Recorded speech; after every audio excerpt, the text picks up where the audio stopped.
예수 그리스도를 믿는 나에게 다가오는 고난을 나는 얼마나 이해하고 믿는지를 다시 한번 되새겨보는 시간에 큰 은혜가 임하시길 바랍니다. 어떤 분이 이런 글을 썼더라고요. 멋있는 사람은 말도 곱게 합니다 라고 했더라고요. 그러니까 멋있는 사람은 말도 이쁘게 한다 그 말이거든요. 근데 첫 번째, 할 수 있습니다 라고 하는 긍정적인 사람은 이렇게 말도 그렇게 이쁘게 한대요. 제가 하겠습니다 라고 하고, 능동적인 사람, 참 고운 말을 하는 사람이다.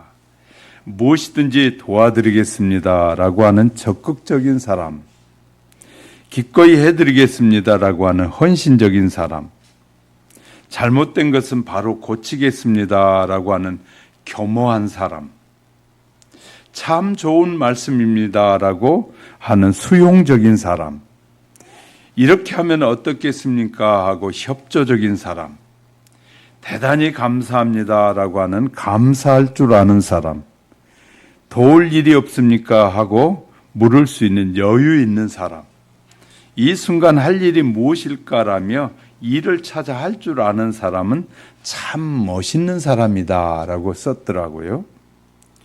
누구나 이런 사람이 될 수 있습니다. 참으로 감사할 일은 우리가 이런 것을 깨닫고 나도 이런 사람이 돼야겠다라고 마음을 먹고 기도하면서 살아갈 때 우리가 변화될 수 있다는 거예요. 나는 변화되지 않지만 내 안에 계신 성령님께서 변화시켜 주시기 때문에 가능하다라는 사실을 쓰고 있었습니다. 저와 여러분도 멋있는 사람으로 우리의 남은 생애를 힘차게 살아갈 수 있기를 주님의 이름으로 축복합니다.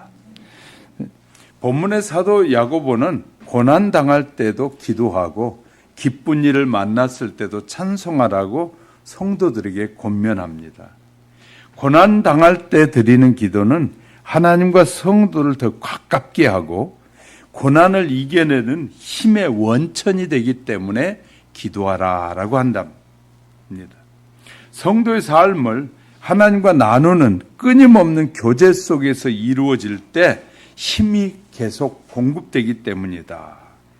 인생은 늘 크고 작은 파란의 연속입니다.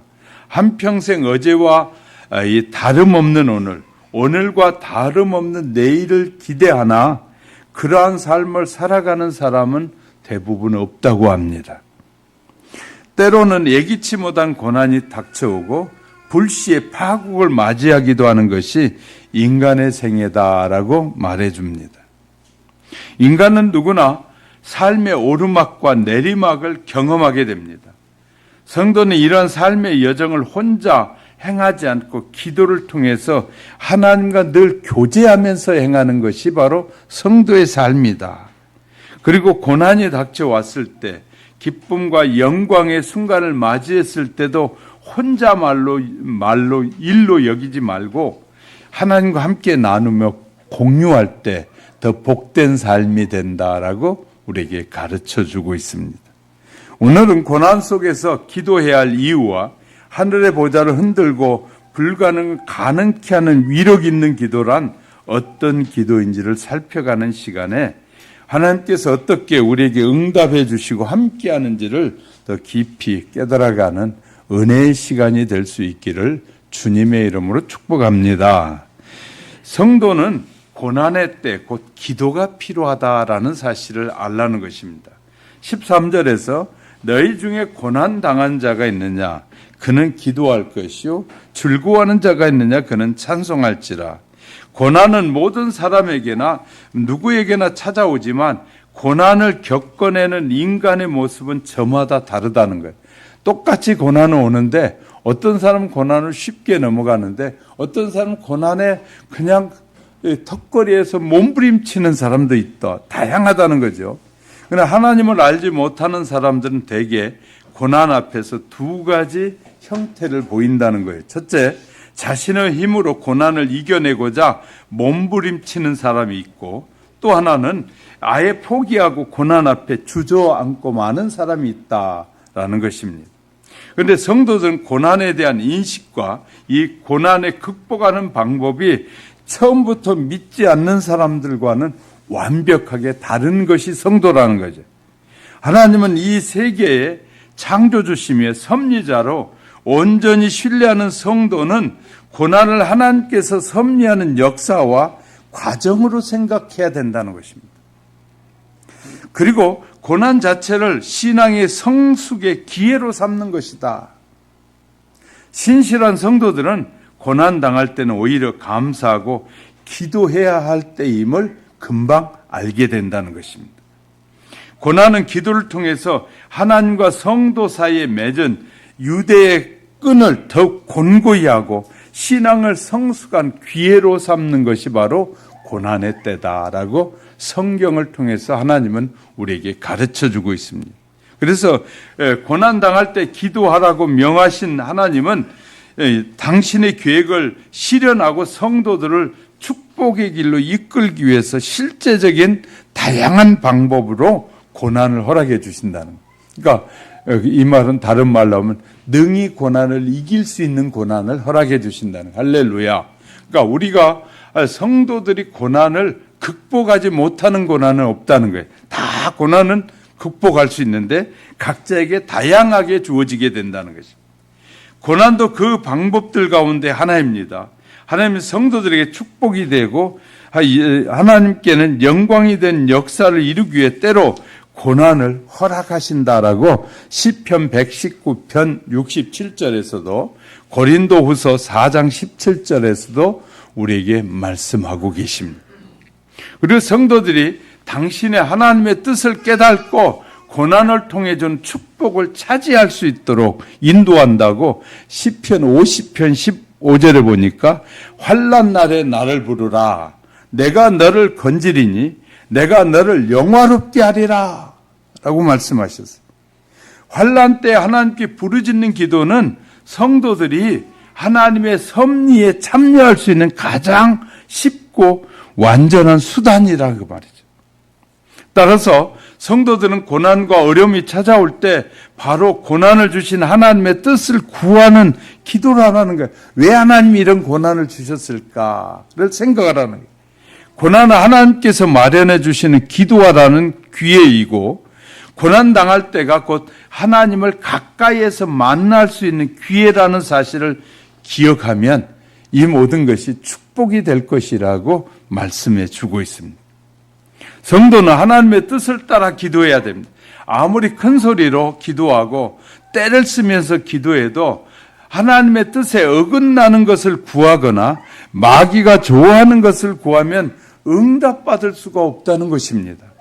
그래서 야고보서 우리가 본 본문 4장 앞절 한 장 넘기면 4장 2절 3절에서 너희가 얻지 못하면 구하지 아니하며 구하여도 얻지 못하면 정력으로 쓰려고 잘못 구하기 때문이다. 또한 요한일서 5장 14절 15절에서도 그를 향하여 우리의 가진 바 담대한 것이 이것이니 그의 뜻대로 무엇을 구하면 들으심이다. 우리가 기도를 해도 하나님의 뜻대로 기도해야 된다는 것이에요. 그러므로 하나님의 뜻에 어긋난 것을 고집부리면 아무리 부르짖고 외쳐도 소용이 없습니다. 우리의 양심을 살피고 하나님의 말씀에 어긋나는 것을 강구하지 않아야 한다는, 하나님의 뜻에 거슬리는 것을 절대 구하지 않아야 된다는 것입니다. 믿음이 강한 능력 있는 기도를 할 수 있습니다. 예수님께서 마가복음 11장 23절에 하나님을 믿으라 이렇게 말씀하시죠. 하나님을 믿으라. 내가 진실로 진실로 너에게 이르노니 누구든지 이 산더러 들려 바다에 던지우라 하며 그 말하는 것이 이룰 줄을 믿고 마음에 의심치 아니하면 그대로 되리라. 그러므로 내가 너에게 말하노니 무엇이든지 기도하고 구하는 것은 받은 줄로 믿으라. 그리하면 너희에게 그대로 되리라 라고 약속해 주고 계십니다. 기도의 문제가 산을 바다로 옮기는 것과 같이 불가능해 보이고 어려워 보이더라도 의심하지 않고 믿으면 그 기도한 대로 이루어진다는 것, 하나님의 뜻대로 이루어진다고 우리에게 말씀하고 계십니다. 불가능해 보이는 그것을 생각하지 말고 천지 만물을 창조하신 하나님의 전능하심을 믿고 기도해야 한다는 것입니다. 초록 성벽과 같은 여리고성을 바라보지 말고 하나님 앞에는 여리고성이 종이장보다 못하다는 믿음의 기도가 있어야 된다는 것. 사람들이 볼 때는 그 대단히 어려웠고 큰 것 같아 보여도 하나님 앞에서는 아무것도 아니라는 것입니다.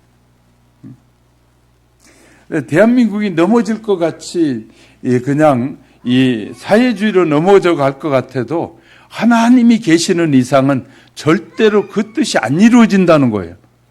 하나님은 일하신다는 거예요. 믿고 기도한 것은 받은 줄 믿으라는 것이에요.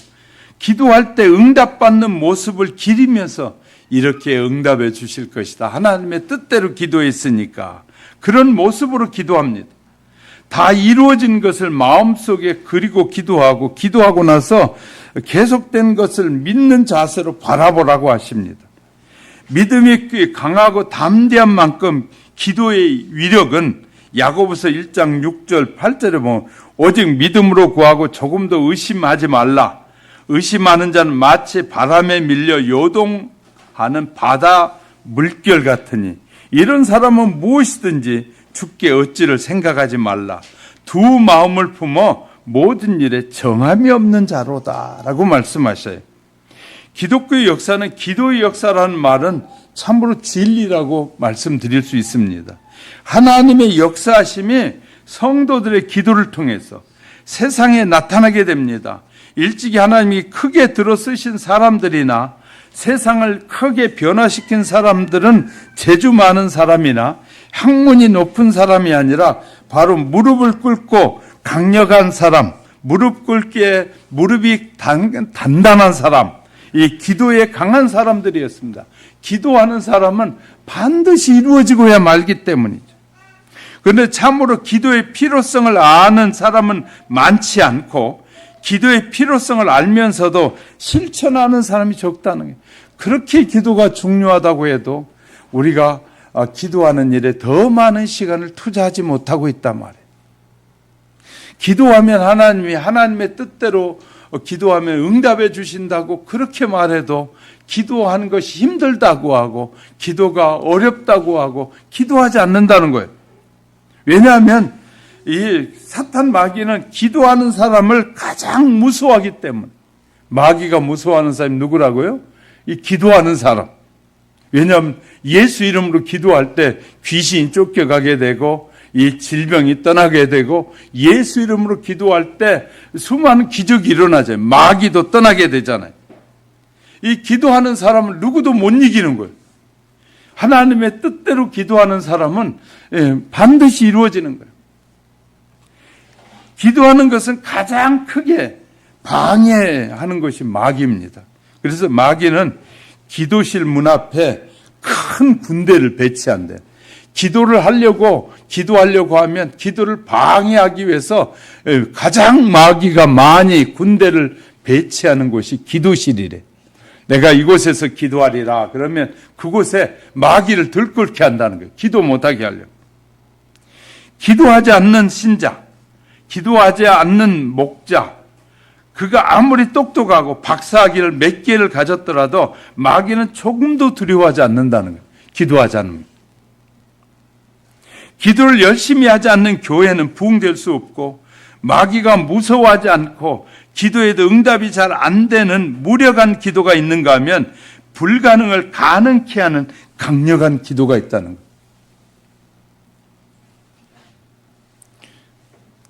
거예요. 요새 많은 젊은이들이 편안히 살고 쉽게 살기 위해서 발레자를 놓고 기도를 안 한다고 그래요. 저희만 해도 기도 많이 했거든요. 하나님, 좋은 짝을 주세요. 우리가 서로 협력하여 선을 이룰 그런 좋은 사람을 만나게 해주세요. 하나님이 원하시는 사람이라고, 이 사람이 하나님의 사람이라고 하면 그냥 두말하지 않고 하나님의 뜻에 순종할게요. 이렇게 목적을 가지고 시간을 정해놓고 기도를 많이 했거든요. 결혼 기도를 보통 6개월에서 어떤 분은 2년, 3년 하신 분들도 있어요. 그러면 그 시간을 정해놓고 그 시간은 1시간이든 2시간이든 하나님의 뜻이 이루어지도록, 나를 통하여 하나님의 뜻이 이루어지도록 만남이 행복한 만남이요 축복의 만남이 되게 해달라고 간절히 기도한 사람들이 결혼 못한 사람이 거의 없어요. 근데 기도하지 않고 그냥 내 뜻에 맞춰 맞는 사람, 그냥 내가 보기에 좋은 사람 맞추려고 자꾸 하다 보면 그런 사람이 없어요. 근데 기도해야 좋은 사람을 만나. 기도해야 됩니다. 기도해야 싸움도 적게 해요. 기도해야 하나님께서 온전한 가정을 이루도록 도와주신단 말이에요. 근데 결혼하지 말고 자녀도 낳지 말고 하라고 자꾸 성도들을 유혹해, 젊은이들을 유혹해. 성경이 이렇게 말해요. 너희는 생육하고 번성하여 내 안에 충만케 하라고 하는데, 그러면 우리가 그런 기도를 하지 않으면 젊은이들이 하는 건, 하지 않는 것, 하나님의 뜻에 지금 거역하고 있는 거예요. 그러니까 자기의 일들도 안 펴져지는 거예요. 잘 안 되는 거예요. 가장 지금 내 나이에 지금 이때 가장 필요한 것이 무엇인지를 알았으면 그것에 매달려 기도해야 돼. 그 기도하다 보면 다른 것도 함께 이루어져요. 할렐루야. 그러니까 반드시 목적을 놓고 시간을 정해놓고 그 시간은 날짜를 정해서 40일 하리라, 2달 하리라, 이렇게 더 깊이 있게 하면 더 좋은 사람을 만나게 해주시는 거예요. 그러니까 반드시 정해놓고 그 시간에는 그 누구도 침범할 수 없는 일이요. 왜냐하면 이제부터 하나님의 나라에 같이 함께 갈 사람을 만나야 될 소중한 시간이잖아요. 그러니 기도가 정말 필요한데 기도하지 않으면 안 된다고 말이에요. 하늘의 보좌를 흔드는 위력 있는 기도를 드릴 수 있는 성도는 그 가정을 살리고 교회를 세우는 그런 일꾼이 된다는 사실을 잊지 마시기를 주님의 이름으로 축복합니다. 그래서 고난은 기도하고 찬양할 때다. 그래서 고난을 알고 나면 고난이 왜 내게 주어졌는지를 깨닫게 되면 기도가 안 할 수 없게 되고 찬양이 나올 수밖에 없어요. 찬양이 멈춘 가정은 이제 맹맹해지고 침침해지기 시작하는 거예요. 그 가정에서 찬양이 사라지게 되면 찬양이 없는 가정은 정말 심각해지기 시작하는 거예요. 찬양과 기도는 늘 병행하게 돼요. 함께 가거든요. 그리고 거기에 말씀을 붙잡고 찬양하고 기도하면 더 강력한 기도의 사람이 될 수 있는 거예요. 고난 속에 기도하면 능력을 경험하게 된다고 지금 야고보 사도가 말하고 있어요. 14절 15절을 보세요. 너희 중에 병든 자가 있느냐? 그는 교회 장로를 청할 것이요 그들은 주의 이름으로 기름을 받으면 그를 위하여 기도할지니 믿음의 기도는 병든 자를 구원하니 병든 자를 고쳐주니 주께서 그를 일으키시리라. 혹시 죄를 범하였을지라도 죄가 있을지라도 그가 기도하면 죄를 용서함도 받게 되느니라. 용서함도 받게 되느니라. 그러니까 우리가 잘못했을지라도 늘 찬양하며 기도하고 말씀 붙잡고 사는 가정에는 용서의 은혜가 하나님의 은혜의 역사가 있단 말이죠. 야고보는 질병으로 어려움을 당하는 자는 장로를 청하여 주의 이름으로 기름을 바르며 기도하라고 가르칩니다. 이 말씀을 이 시대의 정황에 맞게 고쳐 읽은다면 병든 자는 적절한 치료와 아울러 하나님께 믿음으로 기도하라는 교훈으로 이해할 수 있는 거예요. 질병은 인간의 의지와는 무관하게 엄습해 와서 때로는 인생을 절망의 구렁텅이로 몰아넣고 있습니다. 고도로 발전된 현대의 의학도 인간의 생존을 위협하는 질병을 완전히 퇴치하지 못하고 있지 않습니까? 인간의 생명을 주관하신 하나님의 개입 없이는 괴롭히는 병마 세력을 물리칠 수 없어요. 따라서 질병으로 고통당하는 자를 위해 성도들은 하나님께서 병마를 물리치고 육체와 영혼을 소생시켜주기 위해 기도해야 된다는 거예요. 하나님께 인간의 연약한 존재를 내어서 존재임을 말하고 이 온전한 믿음으로 구원하는 성도의 기도는 병든 자를 확실하게 일으켜 세운단 말이죠. 힘 있는 기도는 불타는 소원과 간절한 마음으로 드리는 것입니다. 하나님의 아들 대신 예수님도 새벽 미명에 밤새도록 간절히 기도하셨어요. 겟세마네 동산에서 기도하실 때는 땀방울이 핏방울이 되도록 떨어지도록 기도하셨다. 하나님의 아들이 얼마나 능력이 많으신 그 하나님의 아들도 얼마나 간절하게 기도했던지 땀방울이 빗방울이 되도록 땀방울이 핏방울이 되도록 그렇게 간절히 기도했단 말이죠. 그래서 누가복음 22장 44절 예수께서 힘쓰고 애써 더욱 간절히 기도하시니 땀이 땅에 떨어지는 핏방울 같이 되더라 라고 했습니다. 하물며 연약하고 죄 많은 인간이 불타는 간절함이 없이 기도하는데 어떻게 응답이 되겠습니까? 하나님의 아들도 그렇게 간절하게 기도해서 하나님이 응답하시는데 우리는 하나님의 이 아들이라고 하지만 정말 기도하지 않을 때가 너무 많잖아요. 예수님이 얼마나 기도를 많이 하신지 몰라요. 능력의 선지자였던 엘리야의 기도한 모습을 보면 그렇게 쉽게 기도하지 않았습니다. 그가 기도하여 3년 6개월 동안 비가 오지 않았고 기도하면 비가 오게 되어 있음에도 불구하고 그는 엘리야는 무릎 사이에 이 머리를 무릎 사이에다 넣고 간절히 기도했다고 열왕기상 이 18장 42절에 보면 엘리야가 갈멜산 꼭대기로 올라가서 땅에 꿇어 엎드려 그 얼굴을 무릎 사이에 넣고 기도하면서 사원을 시켜 올라가 보라고 했습니다. 구름 한 점이 떠오르지 않습니까? 7번이나 기도했습니다. 7번 기도 후에야 지중해 바다 위에 사람의 손바닥만한 구름이 하나 떠올랐습니다. 그동안에 엘리야 이마에서 땀방울이 무수히 떨어지고 그 마른 땅을 적셨습니다. 기도의 땀방울이 땅을 적신 후에 비가 내려 땅을 적시기 시작하는 거예요. 묵상 기도나 소리 없는 기도 드려야만 하지만 때로는 이런 피땀 흘린 간절한 기도가 우리에게 필요한 거예요. 할렐루야. 이런 기도가 필요한 거예요. 그리고 낙심하지 않는 불태진의 기도여야 위력이 있습니다. 엘리야와 같은 성령의 사도였던 그가 7번이나 기도했다. 성령의 사람이었던 엘리야도 7번이나 기도했다. 누가복음 18장에 보면 예수님께서 이렇게 권면합니다. 항상 기도하고 낙심하지 말아야 될 비유로 말씀하셨는데 한 과부가 억울한 일을 당하게 됩니다. 그 원한을 풀어달라고 재판관을 찾아갔어요. 그 사람은 하나님을 두려워하지도 않고 사람을 무시하고 하는 그런 거만한 사람이었습니다. 그러나 아무리 찾아가서 말을 해도 들은 척도 하지 않습니다.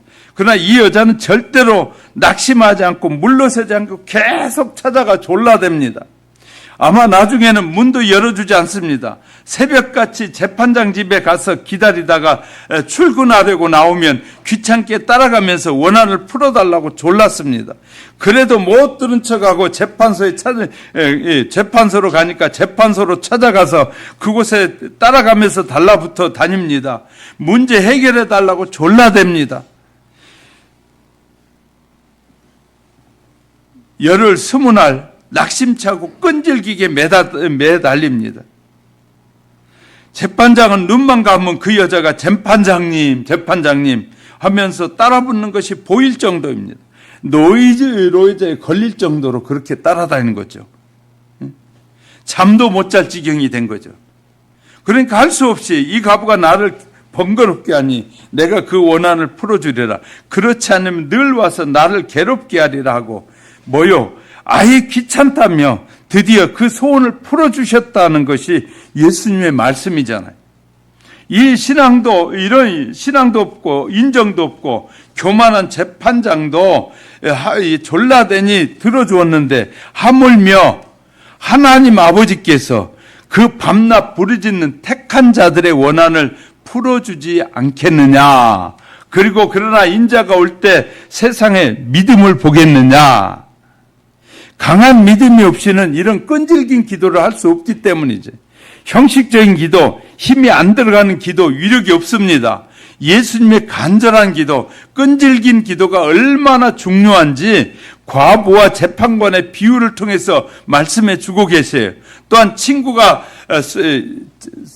손님이 되어 찾아왔을 때 먹을 것이 없는 부자는 친구에게 찾아가서 밤새도록 문을 두드려서 강청에서 빵 세 덩어리를 얻었다는 말씀도 하십니다. 여러분, 구하여도 얻지 못하는 것은 정력으로 잘못 구하거나 원한이 맺힐 정도로 그런 기도는 뜨겁게 간절하게 매달리지 않으면 안 됩니다.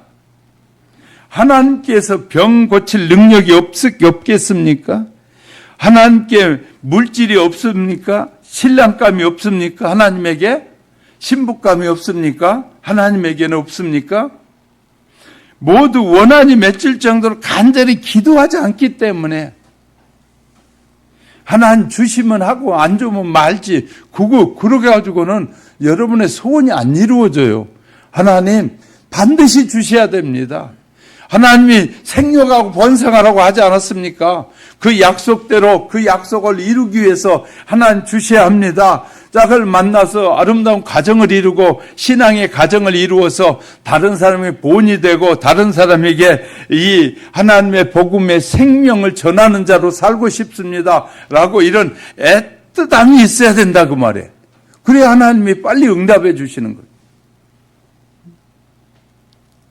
인간의 한계를 넘어서는 의인의 기도는 때로 인간의 힘으로는 도저히 해낼 수 없는데 그런 일이 이루어진다 그 말이에요. 기도의 힘으로 인간의 한계를 넘어서는 그 놀라운 기적을 이루어내는 성경에 매우 다양하게 기록되어 있습니다. 야고보가 언급한 이 엘리야 기도는 하나님만이 하실 수 있는 일을 이루어 보신 기도의 사람 가운데 한 사람인 거예요. 그러나 하나님께 기도하여 3년 6개월 동안 비가 오지 않게 했으며 또한 기도하고 온 땅에 단비가 내리게 했다고 열왕기상 17장 1절에 기록하고 있습니다. 18장 1절에. 그뿐만 아니라 하나님께서 그의 기도에 직접 불러 응답하시는 신비한 능력도 나타내 보이십니다. 그런데 이러한 기적들은 엘리야만이 행할 수 있는 것이 아니라는 거예요. 엘리야는 어느 인간과 조금도 다르지 않고 우리와 똑같은 사람이었다는 거예요. 우리와 똑같은 사람이었는데도 불구하고 그가 기도하니까 이 비가 멈췄다고 말해요. 비가 또 기도하니까 비가 내렸다는 거예요. 저희도 이런 기도할 때가 많이 있었거든요. 경험을 많이 했어요. 중고등부나 아동부 수련회를 가야 되는데 책임을 맡아서 그 친구들 아동부를 이끌어가는데 비가 온다고 하나님 비가 오지 않게 해주세요.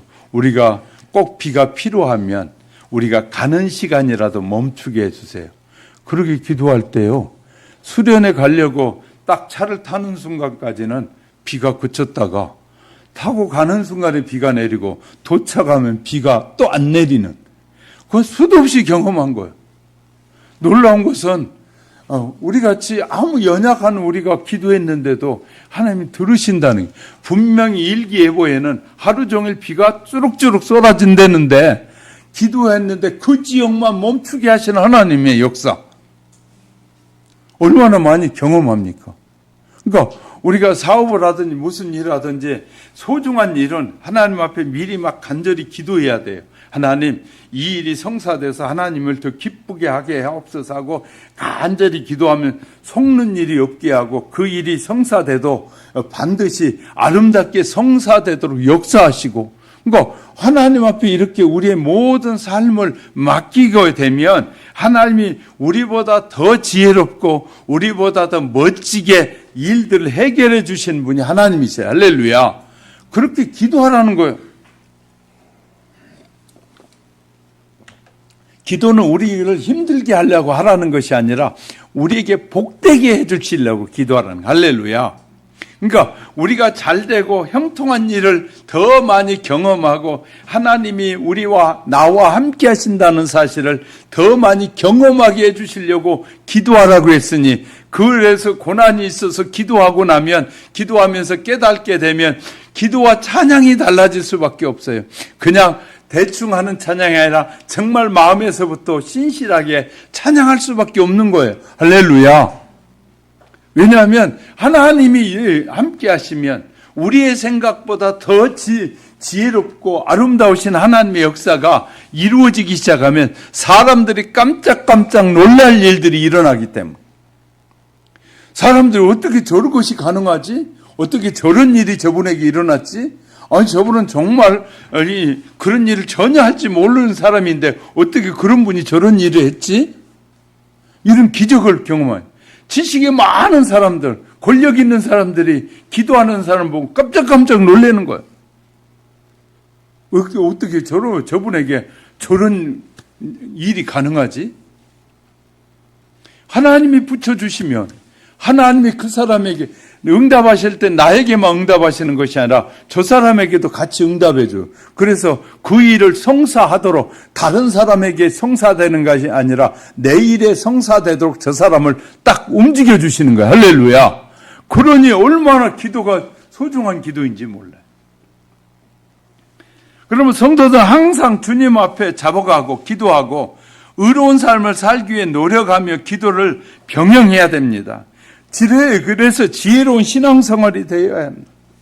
저와 여러분은 세상에 책을 많이 보고 가진 지식과 가진 그 능력을 가진 사람을 이길 수 있는 유일한 길은 기도하는 길이에요. 할렐루야. 기도하면 그 사람들이 움직여져요. 권력 있는 사람들이 움직여지고, 이 돈 있는 사람도 움직여지고, 사기꾼도 움직여지고, 이 도덕들도 움직여지고요. 움직여지는 거예요. 함부로 할 수 없게 되는 거예요. 그러니까 기도의 강력한 그 능력을 경험하게 하시려고 고난을 주시고 기도하게 하신다라는 사실을 믿으시기를 주의 이름으로 축복합니다. 세 번째는 의인의 기도는 역사, 성도들의 기도는 역사함이 넘쳐요. 그래서 16절에 이렇게 기록하고 있어요. 16절을 보세요. 너희 죄를 서로 고백하며 병 낫기를 위하여 서로 기도하라. 의인의 간구는 역사하는 큼이라. 제가 이제 때로는 이 감기가 와서 열이 나잖아요. 우리 애들이 어렸을 때도 내 아빠가 열 난다, 아빠 기도해 주라 그러면 아이들이 손잡고 기도해 줘요. 그러면 치료가 일어나요. 순수한 기도 능력. 그러니까 아프고 힘들잖아요. 가족이 모여서 예배하고 아빠를 위해서, 엄마를 위해서 기도해 주는 거예요. 믿음의 기도는 역사님이 크기 때문에. 할렐루야. 그래서 가정 예배를 드리면서요, 가족들이, 온 식구들이 모여서 믿음 있는 사람이 인도하면 되잖아요. 부모가 못하면 아들이나 딸이 인도하면서 찬송 간절하게 하고 딱 인도하는 사람이 이렇게 하면 되잖아요. 우리 아빠가 힘드니까, 어려운 일을 당하고 있으니까 우리가 함께 기도하자고 손을 마주 잡고 하나님 우리 아빠의 문제들이 해결되게 해달라고 간절히 기도하는 그것만큼 강력한 기도가 없다니까요. 아프니까 하나님 치료해달라고. 아프고 우리는 현대의학은 병원에 먼저 가는 게 현대의학이지만 성경은 그보다 더 급한 게 하나님 앞에 기도하는 거예요. 할렐루야. 하나님 도와주세요. 치료해 주세요. 고통을 멈출 수 있도록 하나님이 하시면 병원까지 가기 전에 다 치료가 역사가 일어나요. 그러니 우리에게 중요한 건 기도예요. 온 가족들이 한 마음으로 기도하는 것마다 그거보다 더 강력한 힘이 없어요. 모든 사람 본래 다 죄인이지만 그 중에도 회개하고 죄사함을 받아야 하고 하나님의 뜻대로 살려고 노력해야 합니다. 그래서요, 기도하다 보면 이제 기도가 찬양하고 기도하다 보면 하나님이 치료해 주시고 고쳐 주시려면 죄를 생각나게 하는. 그러면 본인의 죄를 막 여러 사람 앞에 막 내놓고 내가 이런 못된 죄를 지었다 그러면 흉볼 수 있으니까 그때는 죄를 고백할 때는 따로 조용히 자기 방에 가서 자기의 죄를 하나님과 관계 속에 회개하면 돼요. 왜냐하면 자녀가 알아야 될 필요가 없고 아내가 남편이 알아야 될 필요 없는 죄가 있을 수 있잖아요. 그런 죄가 생각났을 때는 하나님 앞에 조용히 무릎을 꿇고 하나님, 이런 죄들을 내가 하나님의 뜻대로 산다고 하면서 불충하고 그렇게 살지 못했던 죄악들을 용서해 달라고 하나님 앞에 죄를 회개하고, 또 가족들이 계속 예배하면서 기도하게 될 때 치유의 역사가 일어나는 거예요. 할렐루야. 그러니까 이렇게 교회를 통해서 가르쳐 드리는 거예요. 여러분에게 여러분의 가정에서도 얼마든지 기적을 경험하고 하나님이 함께 하심을 경험할 수 있게 가르쳐 드리는 거예요. 범죄했다가도 철저히 회개하고 돌아서는 사람, 즉 죄를 그대로 품고 견디는 사람이 있는가 하면 돌아서는 이런 사람 기도의 능력이 강한 사람이라. 그래서 시편 기자는 시편 66편 18절에 보면 내가 내 마음의 죄악을 품었더라면 주께서 듣지 아니하시리라. 너희가 죄악을, 하나님께서 생각나게 하는 죄악이 생각나는 것을 그냥 품고 기도하면 그냥 듣지 않으시는데, 너희가 죄악을 고백하고 하나님 앞에 용서를 구하고 나서 구하면 하나님이 응답하신다. 모든 것을 응답하신다. 그러니까 우리가 말씀을 듣다가 또 그렇지 않으면 기도하고 찬양하다가 내 마음에 내가 이런 짓은 하지 말아야 되는데 신자로서 하나님을 믿는 자녀로서 내가 하지 말아야 할 일을 했구나라고 생각날 때 회개하는 거예요. 하나님 용서해 주세요. 수많은 죄악들, 그러면요 당장 생각나는 것도 있는데 제가 깊이 회개하니까 어릴 때 잘못한 것까지 다 기억나게 하시더라고요. 어릴 때 못된 말 했던 것까지도 어떤 사람 기억나게 해요. 그래가지고 그것이 그의 삶에 걸림이 되어 있던 거예요. 그런데 어릴 때 함부로 했던 행동이 걸림이 되게, 그래서 그것 때문에 어른이 됐는데도 안 풀어지다가 그 죄의 문제를 하나님 앞에 다 자백하고 고백하고 나니까 이 일이 풀어지기 시작하는 거예요. 하나님은 그것을 회개케 하시려고 고난을 주셨고 기도하게 하셨고 찬양하게 하셨고 그 말씀을 듣게 하신 거예요. 자, 이렇게 마음의 죄악을 품고 기도하면 힘도 없거니와 응답을 받을 수가 없습니다. 그래서 본문은 병자를 위해 기도할 때 믿음의 기도는 병든 자를 구원한 주께서 저를 일으키시리라. 혹시 그러면서 이어서 말을 하고 있어요. 혹시 죄를 범하였을지라도, 죄가 있다 할지라도 사하심을 얻으리라. 그러니까 병든 자를 위해서 서로 막 기도해주고, 그런데 기도할 때 어떻게 기도하라는 거예요? 이러므로 너희는 너희 죄를 서로 고백하고, 저 사람의 죄도 고백하는 거예요. 부모가 자녀가 잘못한 거 알잖아요. 그러면 자녀들의 잘못을 기도해 주는 거예요. 하나님, 그 자녀가 잘못했던 것도 용서해 주세요. 자녀가 보기에도 부모가 잘못한 것이 있는 것 같아. 그러면 자녀가 깨달아졌어요. 그러면 그 부모의 잘못, 부모는 알지 못했지만 깨달아지는 자녀가 그를 대신하여 회개 기도라는, 할렐루야. 이 중보 기도, 회개 기도의 역사는요, 다른 사람의 허물도 용서해 주게 하는 거예요. 할렐루야. 병 낫기를 위해 서로 기도하라. 의인의 기도는 역사님이 많으니라. 그러면 병 낫기 위해서 기도할 때 병자도 회개하고 기도하는 사람일지라도 회개해야 합니다. 그래야 하나님의 능력으로 치유하는 역사가 이루어진다 말씀하고 있어요. 그럼 우리는 기도할 때마다 먼저 그동안에 지은 죄가 없나, 마음속에 누구와 원수 맺는 일이 없는지 살피고 회개하면서 기도하면 돼요. 이해가 되셨습니까? 이스라엘 백성이 아무리 기도에 응답이 오지 않자 생각하기를 이제 하나님도 늙어서 귀가 어둡고 능력의 팔이 약해졌나 보다. 그렇게 이스라엘 백성이 생각한 거예요. 그때 이사야 선지자를 통해서 하나님이 이렇게 말씀하셔요. 이사야 59장 1절 2절에 보면 여호와의 손이 짧아 구원치 못하심이 아니요 귀가 둔하여 듣지 못하심도 아니라 오직 너희의 죄악이 너희와 너희 하나님 사이를 내었고 너희 죄가 그 얼굴을 가리워서 너희가 듣지도 아니하게 하시 암이라. 너희가 듣지도 않았다고 말이야. 죄 때문에. 그러므로 예수의 피로 죄사함을 받고 막혔던 죄가 없어져야 기도의 능력이 따라오는 거예요. 할렐루야. 기도의 능력이 거기서 따라오는 거예요.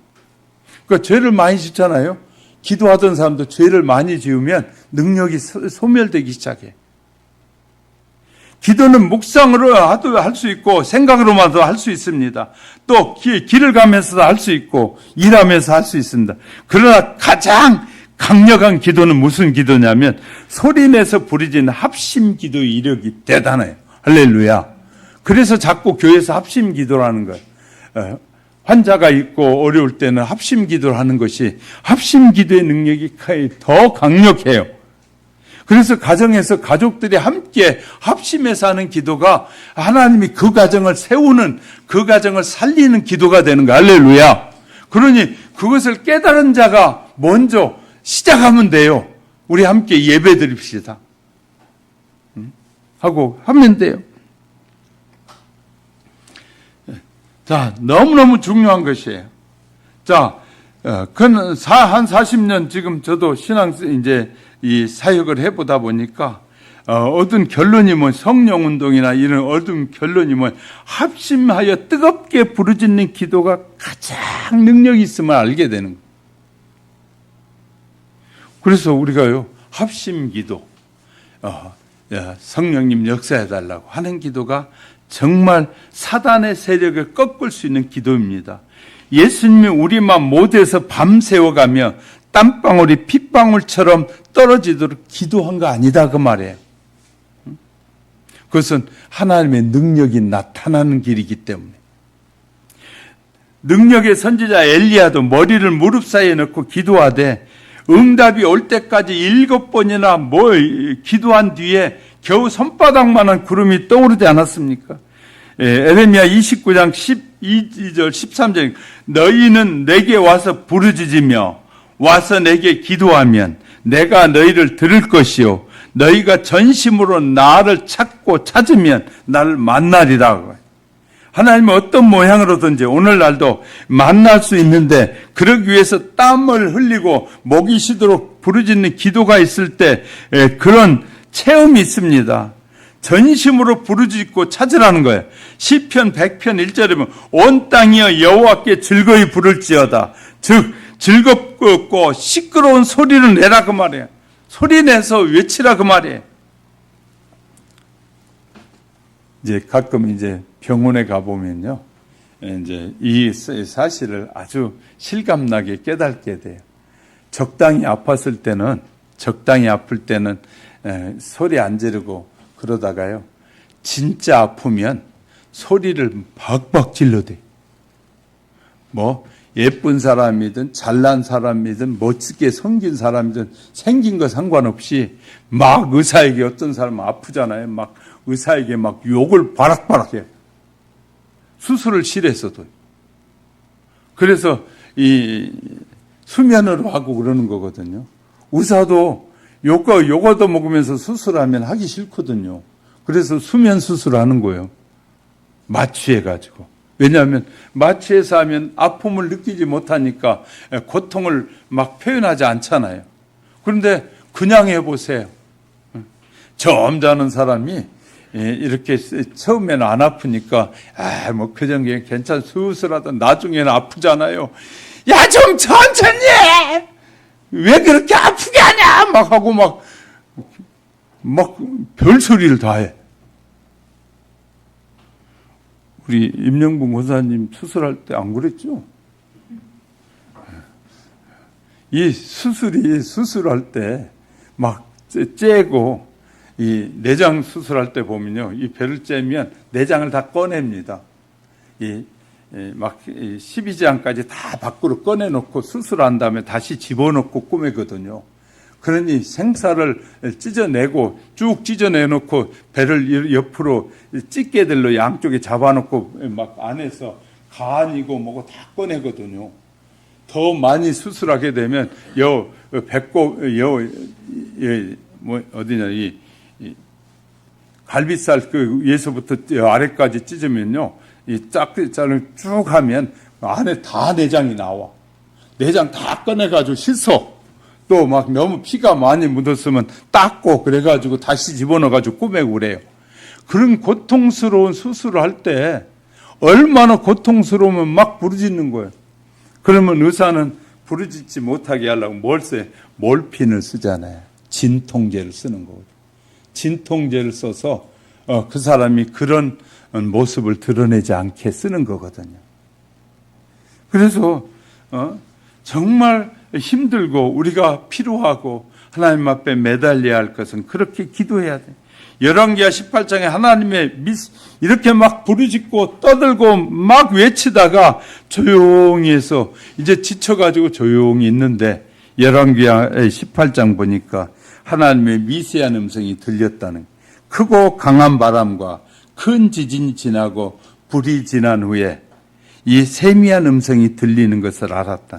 막 고통스러울 때 몰랐는데 막 이제 고통이 지나고 지쳐가지고 탁 앉았는데 그때 주님의 미세한 음성이 잘 들려오더라는 거예요.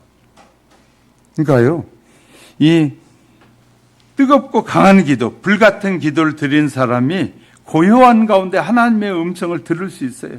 그래서 사도행전 4장 24절 저희가 듣고 일심으로 하나님 앞에 소리 높여 기도했더니 31절에 가보면 빌기를 다하며 모인 곳이 진동하더니 무리가 다 성령이 충만하여 담대히 하나님의 말씀을 전하니라.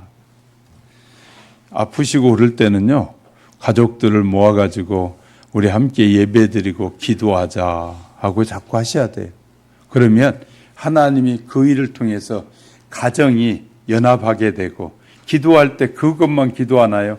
개개인의 기도의 제목까지 다 함께 기도하잖아요. 그러다 보면 가족이 연합되기도 하고 또 가족이 합심 기도를 통해서 기도하다 보니까 개개인의 기도가 응답의 역사가 있어요. 할렐루야. 그래서 하는 거예요, 자꾸 기도를. 자, 이렇게 그리고 마귀는 싸우는 소리나 시끄러운 소리, 세상 노래 부르는 거, 귀가 찢어지는 음악 소리를 좋아해요. 큰 소리로 기도하는 소리만을 가장 싫어해요. 그러니까 마귀는 뭐 별걸 다 하라 그러는데 큰 소리로 기도하는 걸 마귀가 싫어한대. 그래서 시편 3편 4절 보니까 내가 나의 소리 여호와께 부르짖으니 그 성산에서 응답하시는도다. 시편 142편 1절에 보니까 내가 소리내어 여호와께 부르짖으며 소리내어 여호와께 간구하는도다. 이들이 다 하나님이 귀가 안 들려서 그렇겠습니까? 아닙니다. 소리내 부르짖을 때 영계가 빨리 열리고 영성이 개발되고 하나님을 만나는 체험을 할 수 있다는 거예요. 그러니까 부르짖을 때 하나님을 빨리 만날 수 있고, 부르짖을 때 영계가 열리고, 부르짖을 때 체험을 하게 되고 강력한 역사가 더 많이 일어난다는 거예요. 할렐루야. 하나님이 우리가 막 소리내서 그렇게 부르짖기를 원하신다는 거예요. 수많은 경험에서 확실히 말씀드릴 수 있는 것은 소리내 부르짖는 사람이 그 체험적인 신앙을 갖게 되고, 부르짖어 기도하는 사람이 많은 만큼, 기도 소리가 커진 만큼 교회가 부흥되어지고, 그러나 이것이 쉬운 일은 아닙니다. 그러기 위해서는 끊임없이 간절하게 합심하여 기도하는 것이 필요해요. 목요일 날 오신 목사님이, 충주의 시골의 목사님이 우리 기도의 제목이 있습니다. 뭡니까? 그랬더니 우리 이번에 이 부활절까지 100명을 전도하려고 성도들이 함께 기도하자고 했다는 거예요. 100명. 촌에서도 목표를 가지고 기도하는 거예요. 정말 우리는 몇 시에 기도하면 좋을까요? 여러분들이 한번 제안을 해보세요. 몇 시, 여러분에게 가장 필요한 시간을 정해서 그 시간에 여러분의 영혼이 살고 교회가 부흥하도록 기도할 수 있는 시간을 정하고 우리가 한번 기도해 볼 필요가 있지 않겠습니까? 하나님이 어떻게 응답하시는지, 어떻게 축복하시는지를 경험하게 될 것이거든요. 하여튼 이렇게 부르짖는 합심해서 기도하는 교회, 성도, 가정은 살아난다. 할렐루야. 그러니까 우리가 묵상 기도하고 조용히 기도하는 것은 아직 급하지 않기 때문에 하는 기도일 수 있고요. 우리가 소리내서 하나님 정말 우리 가정이 변화되고 다 예수 믿는 가정이 되고 다 문제들이 해결되기 원합니다. 해보세요. 청년들이 있는 집은 하나님 좋은 짝을 만나도록 만나게 해달라고 그러면 신비하게 하나님이 채워주셔요. 어제 아침에 신방 가려고 나가는데 띵동하고 문자가 왔어요. 그래서 보니까 청첩장인데 어제 낮 2시에 결혼식 하는데 아침 10시에 보낸 거예요. 근데 거기에서 지금도 잊혀지지 않는 것이 신랑의 이름이 뭐냐면요. 이하영이에요. 신랑이 이하영. 신부의 이름이 뭐 같아요? 이하은. 신부의 이름. 우리 교회하고 연관이 많이 돼 있더라고요. 자, 모든 사람들이 만나서 이렇게 기도해서 만난 사람들은 이혼하는 일이 거의 없어요. 기도하면서 만나. 하나님은 그 가정을 파괴되는 걸 원치 않기 때문에 이혼이 안 일어나. 근데 기도하지 않고 가정을 꾸미잖아요. 이혼한 일이 훨씬 많아진다. 잘 아셨죠? 기도하시면서 준비하세요. 네. 우리 교회에 벌써 노인은 6명이나 있는데 열심히 기도해서 정말 소리내서 기도해서 좋은 짝을 만나서 남은 생에 정말 저거 해야 되잖아요. 내가 어제요 신방하면서 김기열 집사님 집에 가서 예배를 드리는데 방도 안 따뜻하고 썰렁하고 그래서 기도하면서 하나님 마음도 썰렁해요. 추워요. 그랬더니 기도 끝나자마자 막 보일러 더 높이로 가는 거예요. 그래서 내가 웃으면서 이랬어요. 마음이 썰렁하다 그런 건지. 그랬더니 막 또 웃어요. 그러니까 왜냐하면 혼자 있으니까 그 큰 집에 혼자 있으니까 조금 찬기도 있지만 마음이 썰렁한 거예요. 그래서 기도를 그렇게 했더니 보일러 높이로 가더라니까 그냥 기도 마치자마자. 그러니까 이렇게 우리의 마음이 함께 있을 때 평안하거든요. 훨씬 더 따뜻하고 좋거든요.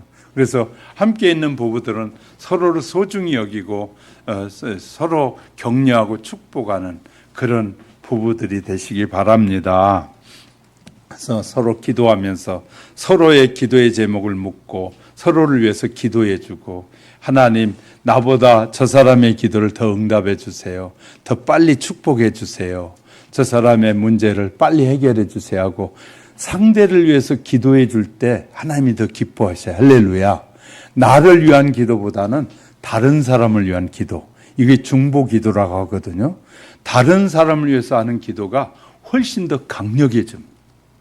그래서 우리 한교회 성도 여러분, 우리 모두 기도를 통해서 2024년도는 하여튼 복된 해를 만들어 가도록 성령님이 역사해 달라고 또 여러분의 개인의 문제들이 해결함을 얻고 기쁨을 누리고 여러분의 기도가 힘있고 찬양이 힘있는 여러분으로 변화돼 가시기를 주님의 이름으로 축복합니다.